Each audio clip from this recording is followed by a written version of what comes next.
Welcome! This is the third lecture of Ethics and International Business, and my name is Chiara Lisciandra. Today's lecture covers normative theories in ethics, justice and economic distribution, and the nature of capitalism. This is perhaps the juiciest part of the course. It's not that the next topics will not be interesting, quite the opposite. However, you are now at a point where you have already encountered different ethical theories. Perhaps you have picked up your favorite ethical view, or perhaps you have started seeing that different ethical views have different pros and cons, that each one has its own merits. Today we will see many things, we will cover many topics, so it's important that you remain focused throughout the lecture. What I want to do first is to talk about a particular normative theories, egoism, and in this way we will conclude chapter 2 of the book. And then we will move on to the main topic for today's lecture, which is about distributive justice. The question that we will ask throughout this lecture is, what is the just way or a just way to distribute resources in society? So let's begin. As always, we start with a short summary of last week, of the topics we covered last week. So remember, we started from the trolley problem, and we saw that different ethical theories would lead us to do different things in the trolley problem, or they would lead us to do the same thing in the trolley problem, but for different reasons. First, we saw that different views, but different individuals to have different intuitions about what is the right thing to do in the trolley problem. And this led us to discuss ethical relativism. Remember, ethical relativism is the view according to which different individuals have different moral intuitions and none is better than others. In other words, in a slogan, according to ethical relativism, there are no facts of the matter in ethics. After having talked about ethical relativism, we discussed some objections to ethical relativism, and we also introduced two theories that, by contrast, argue that in ethics, it can be established in an objective way what is right and what is wrong. We talked about utilitarianism and ethics of duty. And if you remember, utilitarianism is a sort of moral cost-benefit analysis, whereas according to ethics of duty, what matters are the principles underlying our actions and decisions.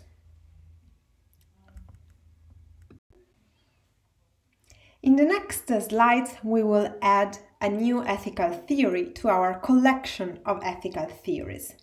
We will talk about egoism. You may now be wondering, how can egoism count as an ethical theory? What's about egoism that makes it moral?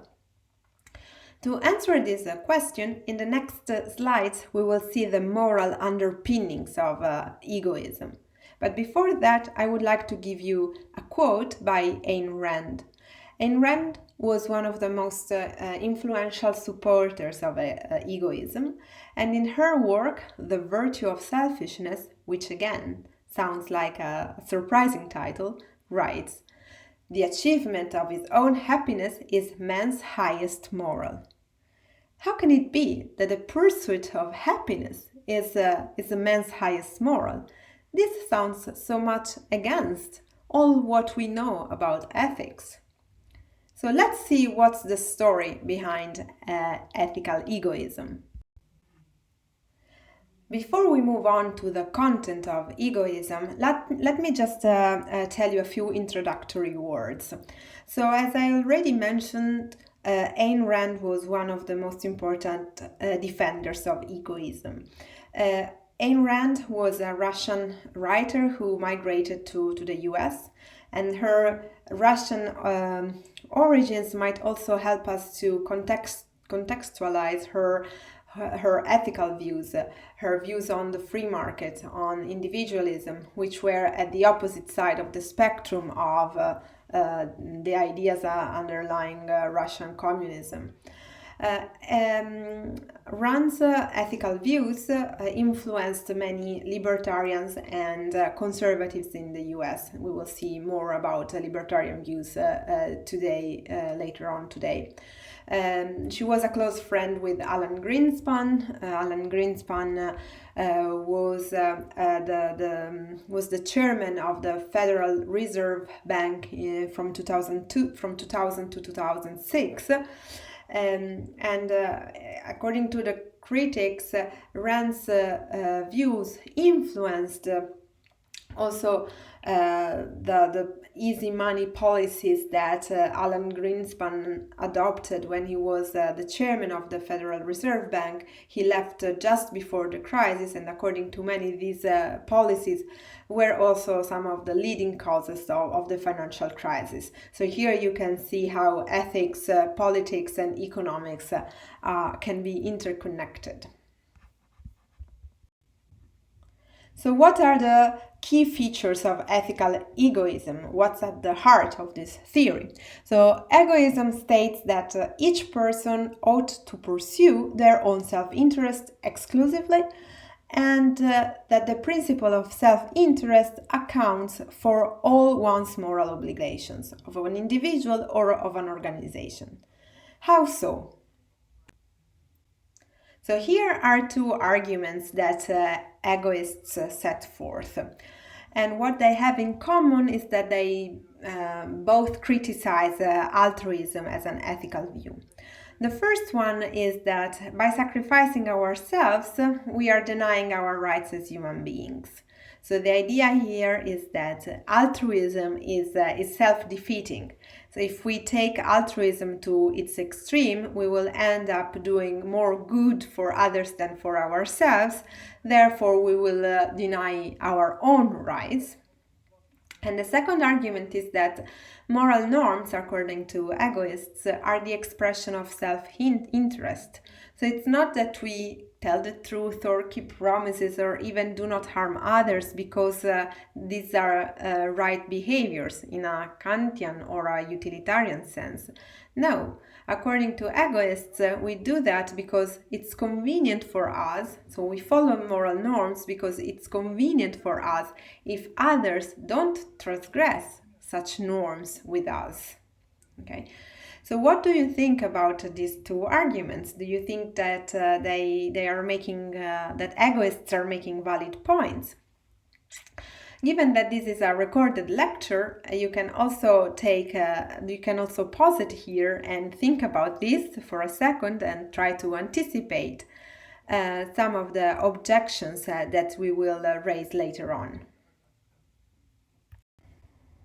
Before we move on to and take a critical stance on egoism, I would like to clear up three main misconceptions. So the first one is that it's not that when egoists say that people should follow their interest or should pursue their own happiness, they are saying that people can follow their heart or follow their gut instincts. No, according to egoism, a person's happiness could be the satisfaction of their long-term interests. Also, it's not that egoists necessarily care only about pursuing their pleasure, or that egoists behave dishonestly towards others. For what we know, a person's good could be knowledge or power. There are no restrictions on this. And third, egoists don't tell people not to help others. Egoists can assist others if doing so promotes their own well-being. I hope that this third point rings a bell, because if you remember last week. Because this is at the opposite side of Kantian reasoning. As you may remember, last week when we talked about ethics of duty, we said that according to ethics of duty, the only action that classifies as a moral action is when an individual is not pursuing their own interests or their own well-being. And here we are really, egoists are claiming the opposite.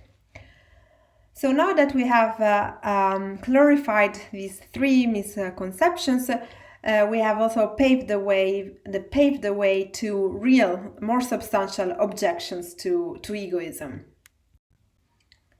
First objection to egoism. So one claim of egoists is that human beings are only motivated by self-interest. Okay, we might even grant this point. All our actions are an expression of what we want to do. But what are the implications of this for our ethical views? True, even if everything we do is a result of our desires, this doesn't imply that the only desires we have and that move us are self-interested desires. After all, we might have a desire to help others. We might have altruistic motives. And if that's the case, why couldn't we assess that certain motives are better than others from an ethical point of view? Second objection to egoism. So egoists believe that moral norms are the expression of self-interest. What follows from here? It follows that moral norms such as, for instance, not to steal, not to bribe, keep promises or tell the truth, are not intrinsically right or wrong. We follow them just because we don't want others to break such rules with us, and we don't want to pay for the consequences of our immoral behaviors. However, if that was the case, then we would tend to think that it's okay to break moral norms when there are no possible consequences of such behaviors. On the other hand, we tend to think that deception, theft, or even murder are wrong, even if we could get away with it. If something is wrong, if anything is wrong, murder is wrong, whether or not we might get away with it, whether or not there might be no consequences for such action. However, egoists struggle to answer this objection if they claim that moral norms are just the expression of self-interest. Third and final objection to egoism. We might think that egoism could even work well if there was a mechanism such that it prevents people from pursuing their self-interest at the expense of others. So we could imagine a world where everybody follows their own self-interest without taking advantage of others, without interfering with the self-interest of other people. What could a mechanism that allows it be like? So given that in this lecture we will also focus on some of the economic effects of certain ethical views, let me say that according to capitalism, it's actually the market that offers such a mechanism. So according to capitalism, the fact that people pursue their self-interest is the key that prevent people to exploiting others, of taking advantage of others. However, could one think of the market as such a mechanism? After all, increasing income inequality in countries such as the United States might be a reason to suspect that the market doesn't perform this task that well, or this is at least how the critics see it. So I would like to share with you some data on income inequality. And to do so, have a look at the slide and at the picture on the slide. What does it show? Well, it refers to 2015, and it shows how many billionaires it takes over time to own as much wealth as the poorest half of the global population. In 2010, as you can see, there were roughly 400 people in the world that were as wealthy as half of world's population, and they would fill up an airplane. In 2014, they were 80, and they fit on a double-decker bus, and in 2016 only 62, and so on and so forth. Consider that 1% of the world's population own more than the rest of us combined. The rest of us, unless you belong to that 1%, in which case it's very nice that you are taking this course and thinking about inequality from an ethical point of view. And now, let's take a short break and see you again in a little bit. In this part of today's lecture, we will talk about justice and economic distribution. So the question for us today is, what is a just distribution of wealth or of income, of status or power? To think about issues of distributive justice, let me give you a couple of examples. One example is close to the context of business. So it's no mystery that CEOs typically earn a salary that is out of proportion to that of the employees of the same company. Is this a just distribution of income in a certain corporation? Or in this course, in the assignments for this course, you are also thinking about medical decision and ethical decision making in medical contexts. So is it just that expensive medical products are only accessible to those who can afford them, or should the access to medical goods, to essential medical goods, be available to all those who need them? So what is just? Justice is the fair treatment of individuals in a certain situation, with the result that everybody gets what they deserve. This is a clear definition. As we will see, however, it's very difficult to specify exactly what people deserve. Justice is often specified in connection with other concepts such as fairness, equality, reciprocity, desert, or rights. But the question is, what is fair, what is equal, what is right in business and in the distribution of resources? So there are at least 5 rival principles of distribution. One principle is that to each an equal share. Each should get the same amount of a certain good. This is the principle of equality. It says that everyone gets the same. But there might be a better principle of distribution. For instance, there might be a principle that says that each should get according to their individual need. After all, there are certain people who are more in need than others, so they have a right to receive certain support or more support than those who are not in need. Or another principle is that each person should receive according to their effort. After all, why shouldn't people be rewarded for the effort that they put in their jobs? Or maybe according to their social contribution, or why not according to their merit? After all, there are people who are very talented to do their job. Why shouldn't they be rewarded accordingly?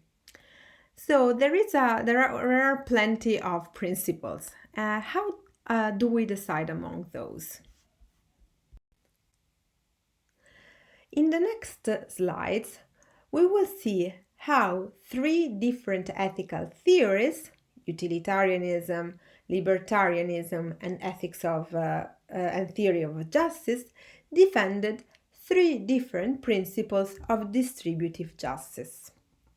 And we will start with the utilitarian view. You are already familiar with utilitarianism. And to think about utilitarianism and distributive justice, let me give you this. Let us think about this scenario. Imagine that you have to decide how to remunerate the employees of your firm. You are asking yourself, should more talented workers receive a greater remuneration than others? Or whoever does the best he can deserves equally well? So how are we going to decide between these rival principles? Well, according to the utilitarian view, this depends on social utility alone.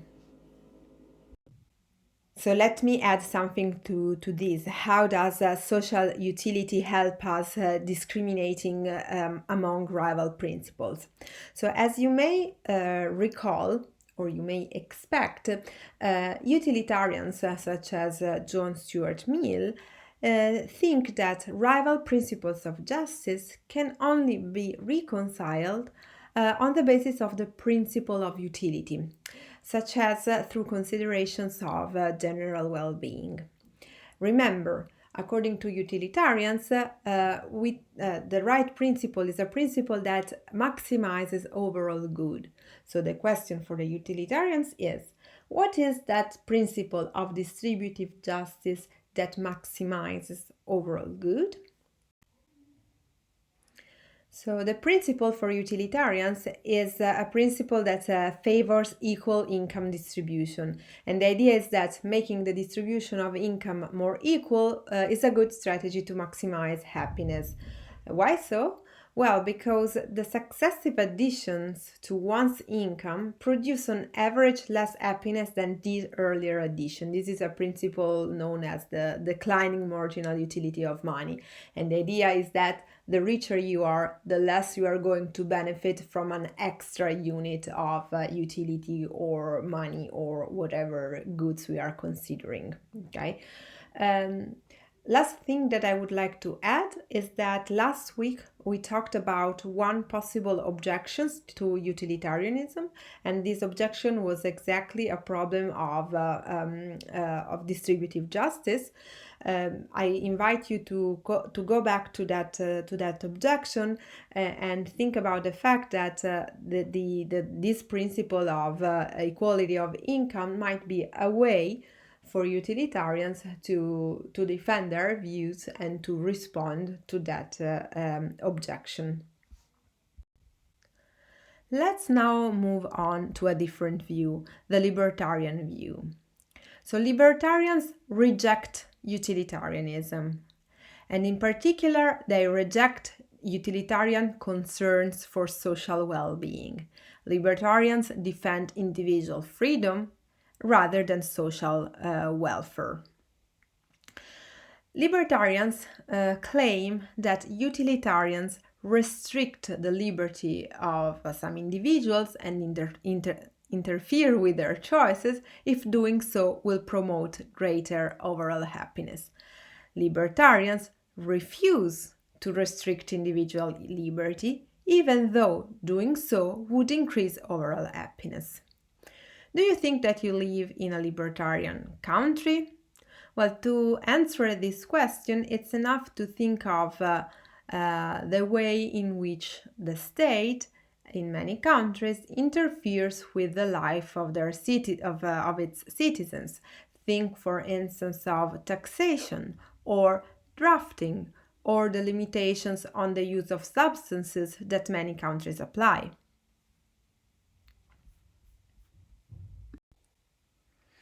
According to the libertarian view, the state should only protect its citizens against crimes such as the use of force, theft, fraud, or it should help them enforcing contracts.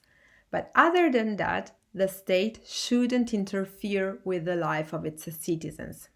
Let me give you an example. According to the libertarian view, a state that taxes its better off citizens to support the less fortunate ones violates the liberty of individuals by forcing them to support policies or persons that they have not freely chosen to support. So, taxing the well-to-do is wrong, and it shouldn't. And according to the libertarians, it simply shouldn't be done. Even though there are differences within libertarianism, typically a good representative of libertarian views is Robert Nozick. Robert Nozick was a professor of ethics at Harvard. One of his most influential publications was Anarchy, State, and Utopia. Robert Nozick developed the idea of negative and natural rights, drawing on the views of the British philosopher John Locke. So what are negative and natural rights? So first, negative rights, let me explain them, and let me first tell you what positive rights are, and then it will be easier to deduce what negative rights are. So a positive right permits or obliges actions, whereas a negative right is a right not to be subjected to an action of another person or a group. According to Nozick, negative rights are natural rights because they are preliminary to social or political institutions. So what's Nozick's view of economic justice? His view is known as entitlement theory, and it says that people are simply entitled to their holdings, that is, goods, money, property, as long as they have acquired them fairly, in a fair manner. So what does Nozick mean by fairly? To explain it, I will expand on the previous point. So, according to Nozick, people are entitled to their possessions either because they hold a good, as for instance in the case in which they own a good, or they create a good, either because they invented a good or because, or in the sense of a firm creating goods, or because they have been transferred a good, perhaps they have inherited a good. In all these cases, according to Nozick, the distribution of economic holdings is just, no matter how the distribution looks like, so no matter whether it generates income inequality or what the consequences are, as for instance in a utilitarian sense. Here is an example to explain Nozick's entitlement theory. It's an example that draws on one of the most famous basketball players in history, Wilt Chamberlain. And Nozick asks us to think about the following situation. So suppose that Chamberlain is guaranteed $5 from the price of each ticket that is sold for the matches where he plays. He is so popular and he will eventually end up with far more income than the average income, not only of other players but also of other individuals. Nozick argues that Chamberlain is entitled to his new wealth, so why shouldn't he deserve it? Why should we interfere with this? We shouldn't, and Nozick shows that only his theory of economic justice defends his entitlement, and no other theory of economic justice would do that. And this can be applied not only to rocketing salaries of basketball players, but also to, for instance, CEOs' rocketing salaries. So what are libertarians' views on the economy and on the market? So they typically support economic laissez-faire, and they leave the market regulations unrestricted. Why is this? This is a moral view, a moral stance. Well, because of the reasons that they used to defend it. Notice that utilitarians might defend an unregulated market too, on the grounds that it works better than welfare. Okay, a libertarian Libertarians, by contrast, defend unregulated market, but not because of its consequences, not because it maximizes overall good, but because it's morally acceptable. They think that a regulated market would infringe people's liberty. The question is a free market necessary for people to exert their fundamental rights? After all, unregulated market transactions sometimes can lead to disastrous results. Let me give you an example. Think of a village whose inhabitants starve for a famine, even though the country as a whole has food. It's not that there is no food, but poor people lack the means to buy it. So is it okay to leave people starve just because they are not entitled to certain goods, entitled in a Nozick sense? What are the rights that we give away with in an unregulated market as compared to those we give away with in a regulated market? Could it be that the rights we give away with in an unregulated market, such as letting people starve, are more important than those that we give away with in a regulated market, where we let a football player earn his wage? And in a more utilitarian framework, could it be that the consequences of an unregulated market are worse than the consequences of a regulated market? One position in ethics that answers some of the questions that Nozick's view leaves open is Rawls' theory of justice. Who was John Rawls? So John Rawls was one of the most influential political theorists of the 20th century. And he published a groundbreaking work, A Theory of Justice, where he develops an important view, a social concept of justice. There are two important features of Rawls' theory on which we will focus on. The first one is the hypothetical contract approach. I will tell you more in the next slides, and the principles of justice that Rawls derives through it. Also, this one will be covered in the next slides. So John Rawls starts from this plausible observation. When we have to decide how to distribute goods in society, we often differ in what we think is right or wrong according to our position in society. So remember that we had the five rival principles of distributive justice. According to John Rawls, the reason why we disagree on what's the right principle doesn't only depend on moral reasons, but also depends on our positions in society. This means that the poor and the well-to-do might have different priorities, and these priorities will in turn influence their judgments on distributive justice. It's not difficult to see that Nozick libertarianism, for instance, is more plausible to a corporate executive than to a migrant worker.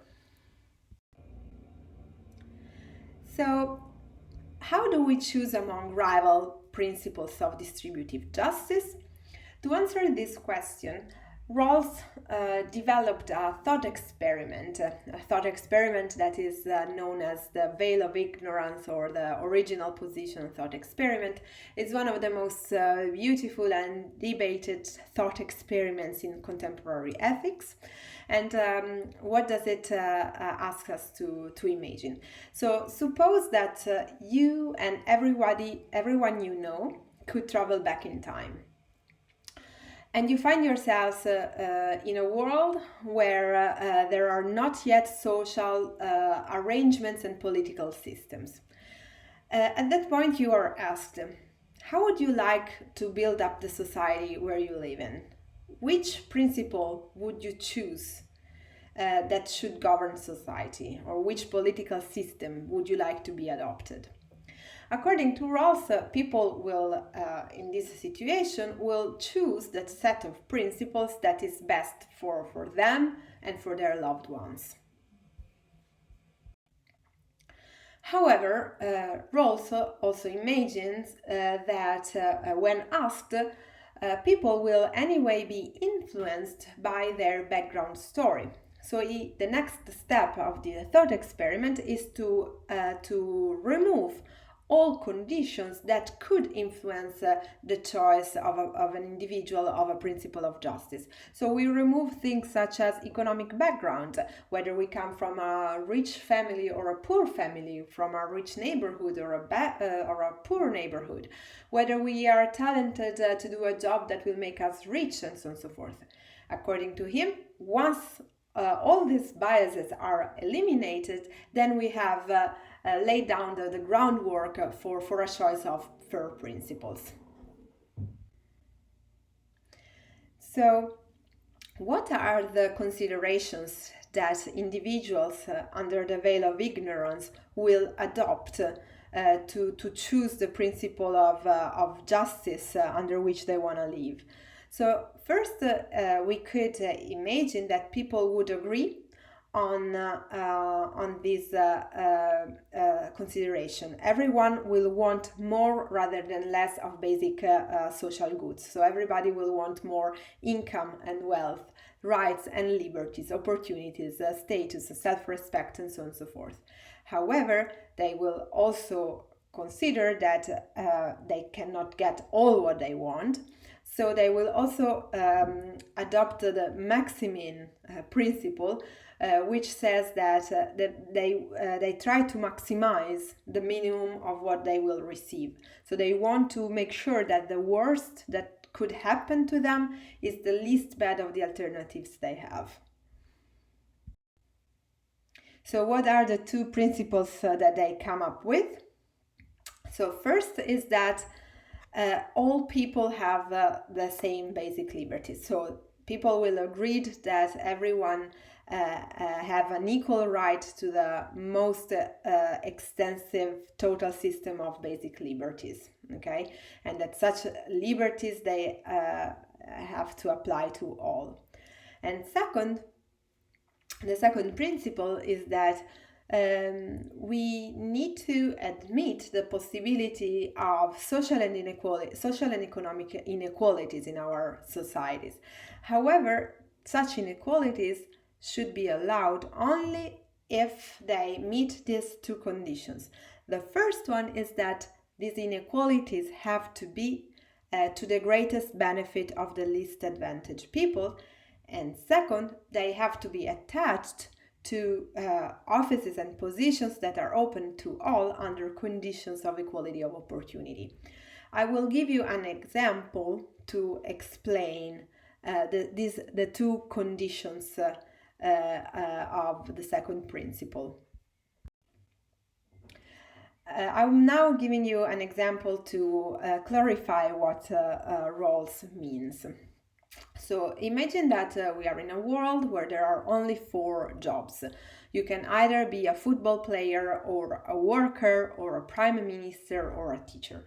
Suppose that we choose a principle of equal distribution. This means that everyone gets the same.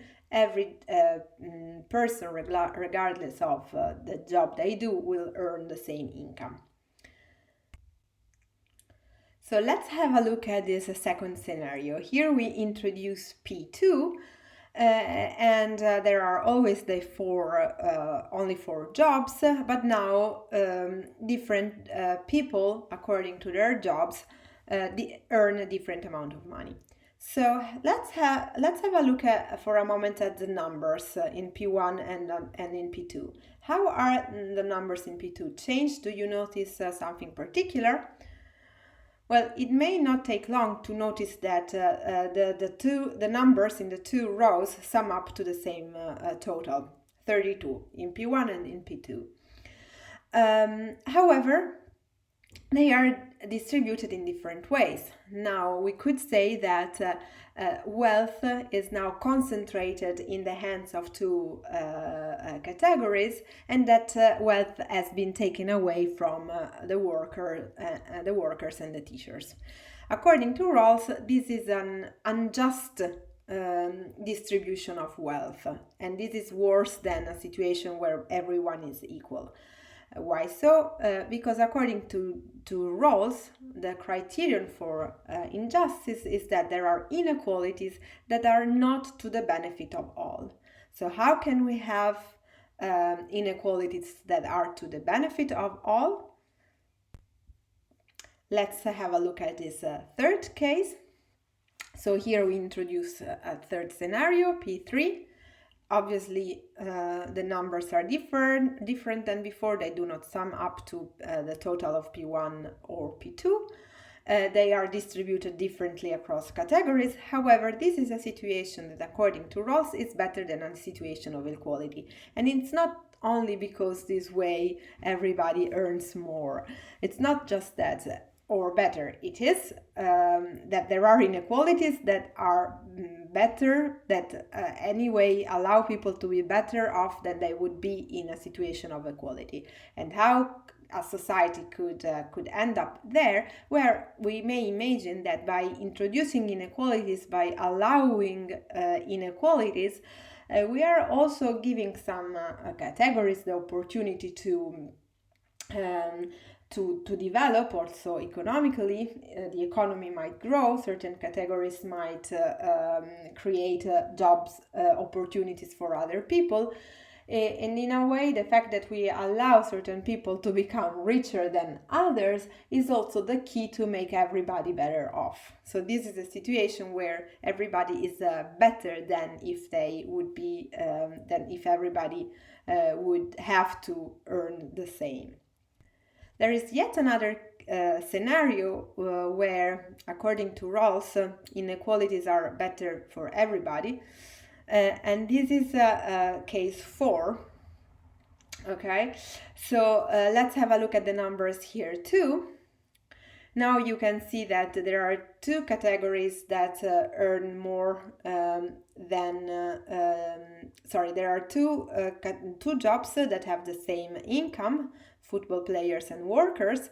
Now football players earn less than before. And then we have Prime Minister, nothing changed. For the teacher, now teachers earn more than before. Why is this P4? Why is this P4 better than equal and even better than P4? Because P4 realizes what Rawls calls the maximum principle. And the idea here is that so here we minimize the losses. So P4 minimizes the losses. So here in P4, the category that earns the least still gets more than in the other scenario. And this is better than allowing somebody to and this is why we have to favor it to P3, even though a football player would earn more in P3 than in P4. So it's better to end up to a situation where those who have the least have still more than they would have otherwise, no matter whether some other categories might have a bit less than they would do in the other scenario. So let's go back for a second to the slide where I presented the two principles. The previous example was meant to show what it means that according to Rawls, inequalities are allowed only if they are to the greatest benefit of the least advantaged people. The other condition is that they are attached to positions open to all under conditions of equality of opportunity. Let me tell you a bit more in the next slide. So the idea is that basically it just articulates the familiar idea of equality of opportunity. Everybody should be in the position to have access to the same jobs, to the same opportunities.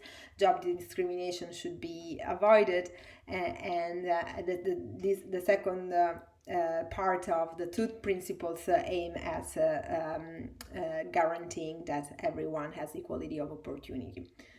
Let me add also something to the first principle. The first principle that says that everyone have the same basic liberties takes priority over the second. So it's more important, it's prior to the second. And in plain words, it guarantees as much liberty to individuals as possible, compatible with others having the same amount of liberty. So with this slide, we covered the Rawls principles of his theory of justice. So here is our last slide on John Rawls. So how did you like Rawls' theory of justice? Did you like it better than utilitarianism or better than Nozick? Did you think that his principles of distributive justice are better than those set forth by the previous two theories? Well, we can think that there are at least two features that make Rawls' theory better than utilitarianism and Nozick's view. And the first one is the following one. According to utilitarianism, we might end up sacrificing the well-being of some individuals to maximize overall happiness. And this is something that cannot take place within Rawls' scheme. It will never be the case that we sacrifice the rights of the minorities for the good of society. The rights of everybody will never be sacrificed. There will be inequalities, there will be differences between people, but not in a way that sacrifices people's rights. And secondly, against Nozick, a feature that Rawls' theory has is that it strives to minimize the social consequences of arbitrarily natural differences. If you remember, according to Nozick, if people are born richer or more talented or in a more privileged position than others, they are entitled to these goods. A theory of justice instead should favor justice over luck, and this is what Rawls' theory allows us to do. We can now take a short break and we will meet again later on for the third part of today's lecture, which is on the nature of capitalism. In the last part of today's lecture, we will talk about the nature of capitalism. Here is an overview of this part of today's lecture.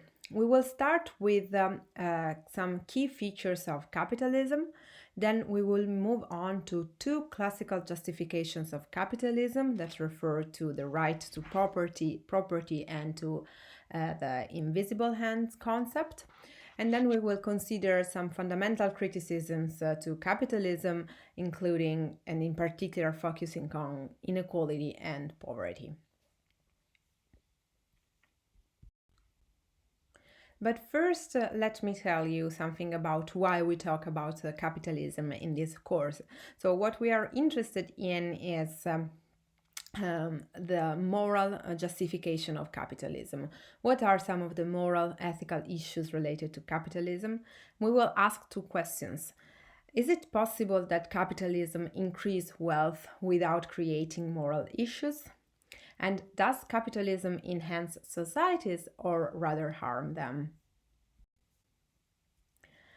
So let's start with the definition of capitalism. So capitalism is an economic system in which the major portion of production and distribution is in the private hands.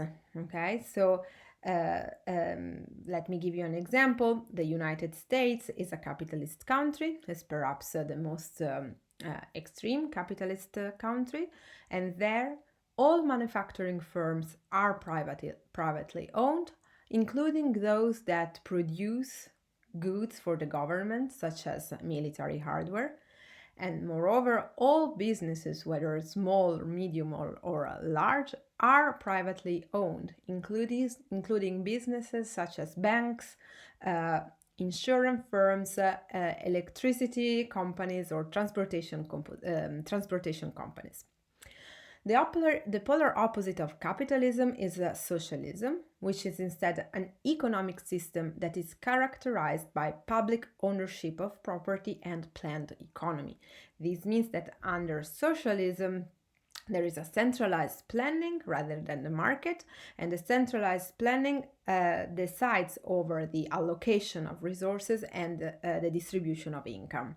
Let me give you an example. The former Soviet Union was a socialist country, and their government agency decided everything with respect to production. So, for instance, even the number of cars, their models, their colors, their styles were decided by the government. 4 key features of capitalism. The first one is that capitalism permits the creation of companies that exist separately from the individuals that are associated with them. Remember, we have already talked about this in lecture 1, where we said that, where we talked about the fact that corporations are legal entities, and we asked whether corporations can also be held morally responsible. The second feature is a profit motive. So, a crucial assumption of capitalism is an assumption about human nature, and the assumption is that human beings are economic agents that are mainly motivated by their monetary interests.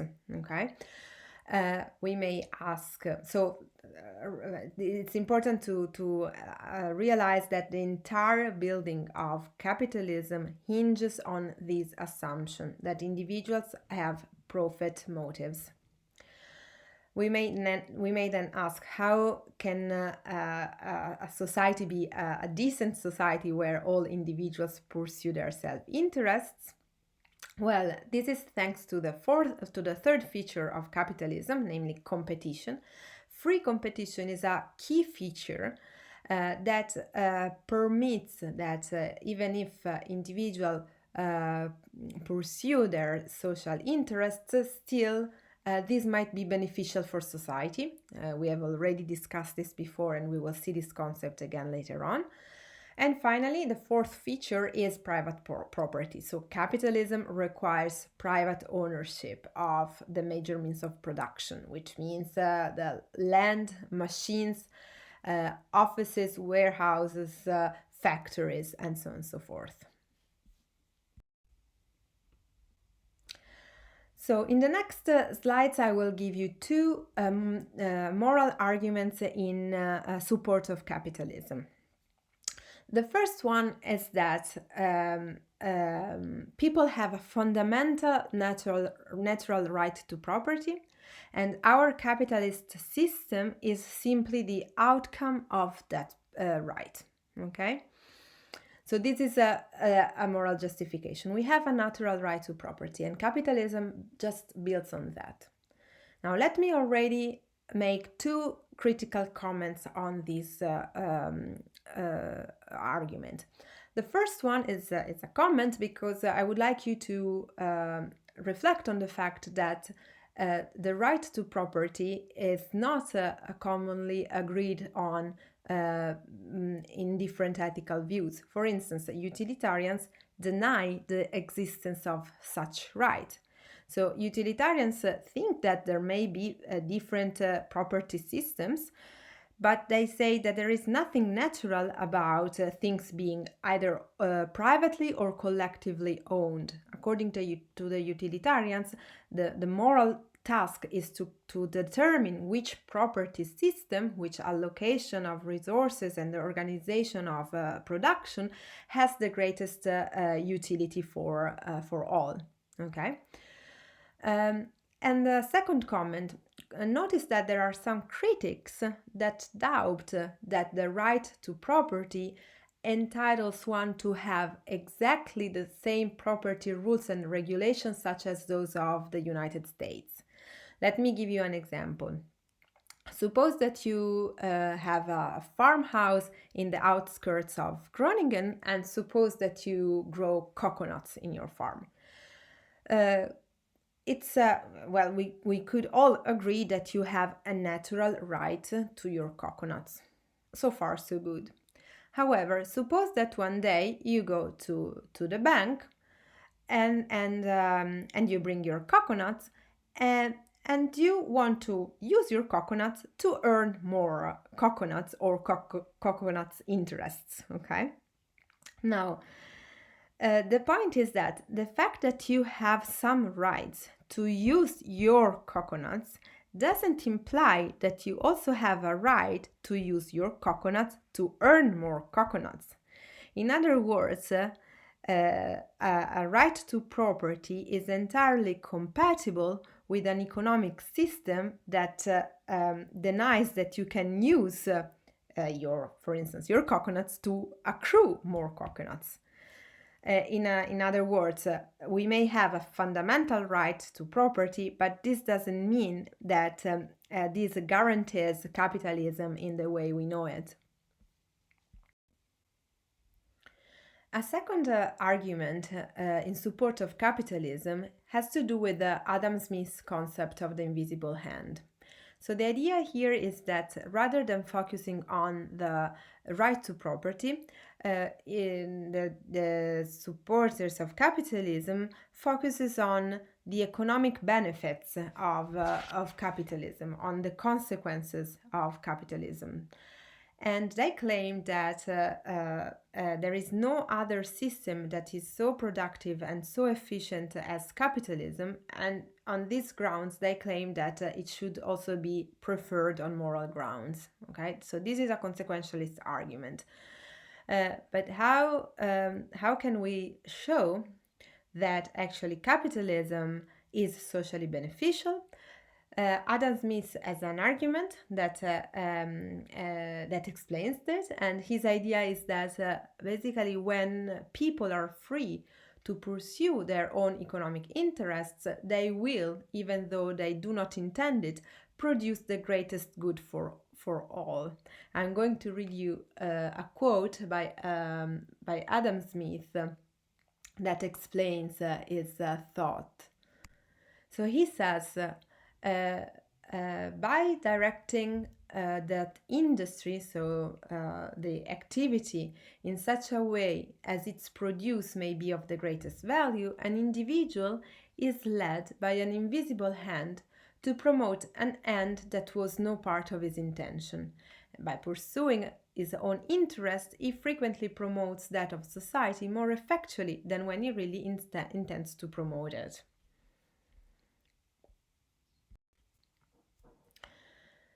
So, in order to explain how the pursuit of self-interest leads to the greatest social benefit, Adam Smith invokes the law of supply and demand.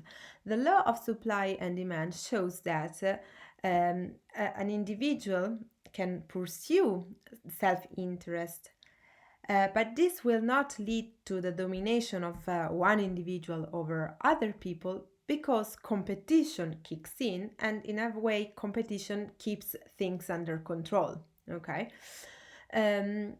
I would like to make two comments on Adam Smith's argument and one remark. So the first comment is that one assumption of Adam Smith is that humans have a natural propensity for trading, exchanging, and they are driven by profit motives. And the second is that the invisible hand argument assumes that the market is free. So as we already discussed before, the income inequality might show that the consequences of capitalism might be not so beneficial, so socially beneficial as we might expect when we read Adam Smith. One problem is that Adam Smith's system and theory works under free market, and this is an assumption of the system. The remark is that you may, when we talk about capitalism and justification of capitalism, you may also go back thinking about egoism, and you may be wondering how egoism differs from from Smith's view. They are very different ethical theories, even though there are parts in which they overlap. Why are they different ethical theories? Because if you remember, according to egoists, the pursuit of self-interest is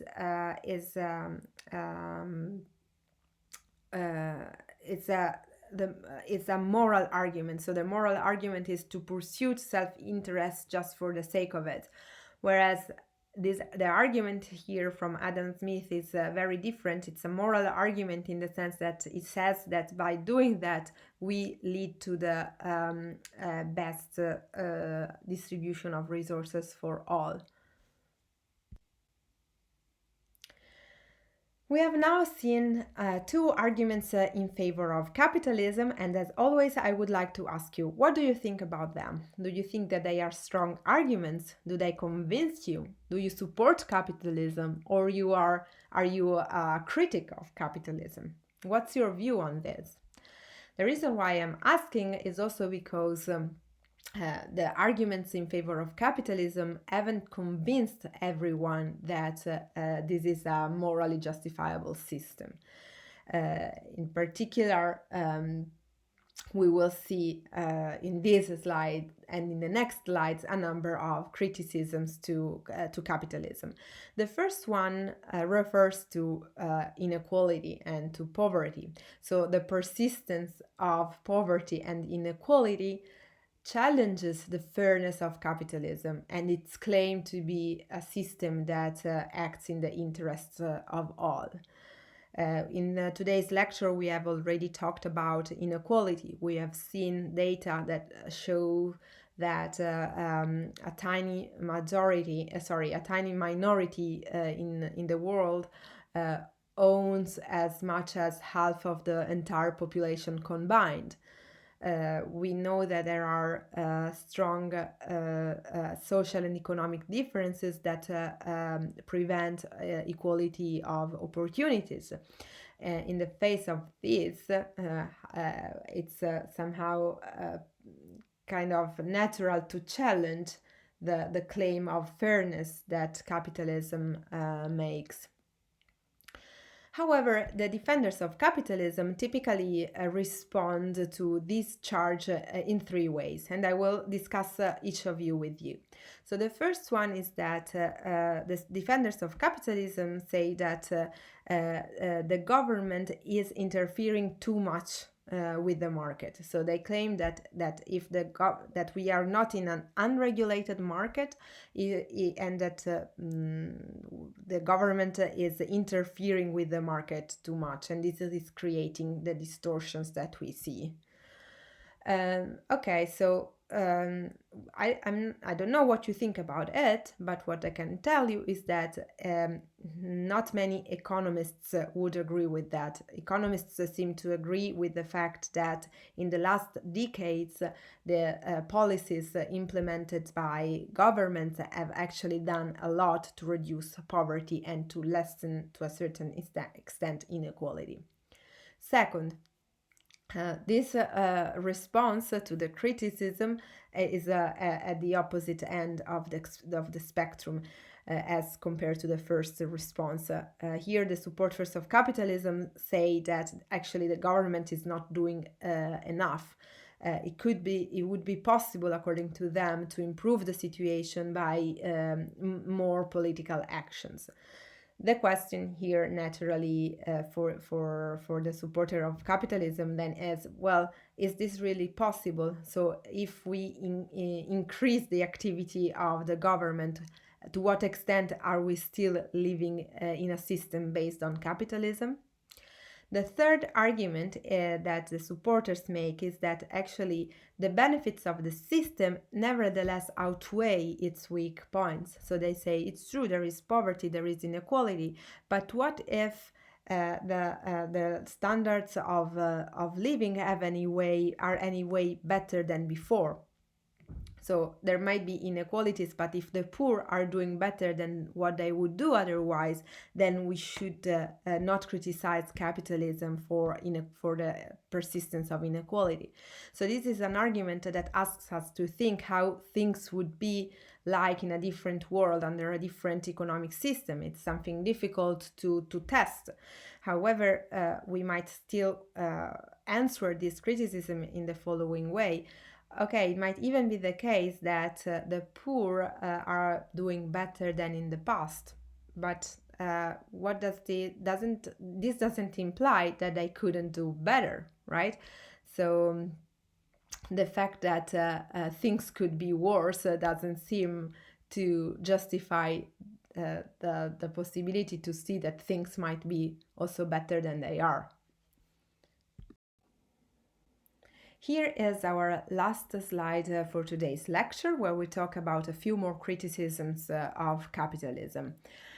These criticisms especially focus on competition. As you may remember, competition is one of the key features of capitalism. The idea that we discussed before is that competition should be the key that prevents that the wealth concentrates in the hands of a few people, and that it brings benefits to society as a whole. However, the critics of capitalism seems to actually contend that actually capitalism has reached a stage where it eliminates competition and concentrate economic power in the hands of a few people. I could give you a few examples of these.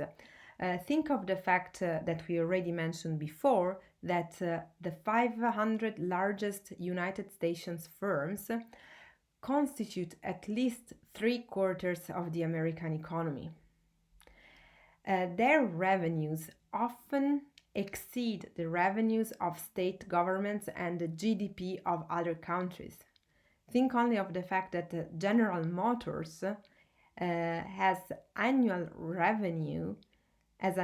revenue that is greater than the GDP of 150 other countries, and that Walmart outweighs the combined GDP of all sub-Saharan Africa. So these examples clearly show that the capitalist system has determined the concentration of economic power in the hands of a few. Think also of the fact that these days even banks and other financial institutions have acquired an enormous economic power. Think of the fact that the government cannot allow them to fail without endangering the whole economy, as it happened in 2008 during the financial crisis. Another aspect that I would like to focus on has to do with corporate welfare. So corporate welfare assists businesses and protect them from competition. Thanks to the fact, however, that there are duties, fees, and restrictions on imported products, American consumers, so American businesses are still strong. On the other hand, American consumers pay far more for goods than they otherwise would. So what's important for us here is to think about the fact that the government clearly spends a lot of money on corporate welfare, and maybe more money than it spends on other sectors. I would like to conclude with a reflection, because we talked about the corona crisis and how resources are allocated in a medical emergency. The argument is often made that a state cannot just inject money in the medical sector to guarantee that people receive proper medical care. On the other hand, the amount of money that the state spends in corporate welfare is uncomparable to the amount of money that it spends in other sectors. So we may now be wondering, when we are told that the allocation of resources is such that we have to make certain sacrifices, for instance, during medical emergencies, this claim is justified in the light of the amount of resources that the government allocates to other sectors, such as the corporate sector. And with this, I would like to conclude today's lecture. It's all for today. Thanks for your attention, and see you soon again.